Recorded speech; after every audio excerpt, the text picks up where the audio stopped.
Welcome students, class 6-7 प्रवाह हिंदी कार्यपुस्तिका में कार्यपत्रक number 19 को यहाँ पर हल करेंगे। व्यावहारिक व्याकरण मुहावरों को समझते हुए वाक्य में प्रयोग कर पाना सीखेंगे।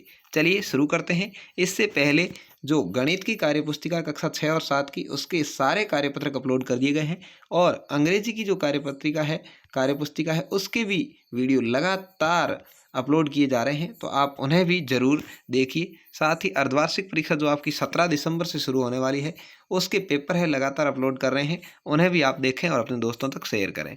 सामने दिए गए अर्थ से मुहावरों का मेल कीजिए। पहला क्वेश्चन, मुहावरा और अर्थ। अंधे की लकड़ी, इसका अर्थ होता है एकमात्र सहारा, इससे मिला देंगे। नाक में दम करना का अर्थ होता है परेशान करना, इससे मिला देंगे। कमर कसना का होता है तैयार होना, इससे मिला देंगे। कान पर जूं न रेंगना, किसी बात का असर नहीं होना।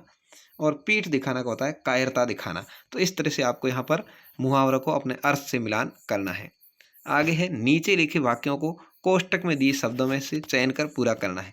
अकल बढ़िया, तो इसको कामत है कि अकल बढ़िया भैंस, तो यहाँ पर भैंस आ जाएगा, गाय नहीं। कुत्ते की दुम कैसी होती है, हमेशा टेढ़ी होती है, तो टेढ़ी लिख देंगे। भैंस के आगे बीन बजाना यानी कुछ भी समझ में नहीं आना, तो बीन बजाना आ जाएगा यहाँ पर। ऊँट के मुंह में क्या होता है भाई, जीरा, तो यहाँ पर जीरा आ जाएगा यानी बहुत थोड़ा। बंदर क्या जाने अदरक का स्वाद, यानी यहाँ पर अदरक आ जाएगा। तो इस तरह से आपको यहाँ पर वाक्यों को पूरा करना है। तीसरा है, मुहावरे का अर्थ लिखते हुए वाक्यों में प्रयोग करना है। देखिए, मुहावरे का अर्थ लिखना है और वाक्य में प्रयोग करना है। उदाहरण के लिए दिया है टूट पड़ना, यानी इसका अर्थ होता है झपटना। वह लड्डू देखते ही टूट पड़ा, यानी लड्डुओं पर झपट पड़ा। ठीक है, इस तरह से खिल उठना, इसका होता है प्रसन्न होना।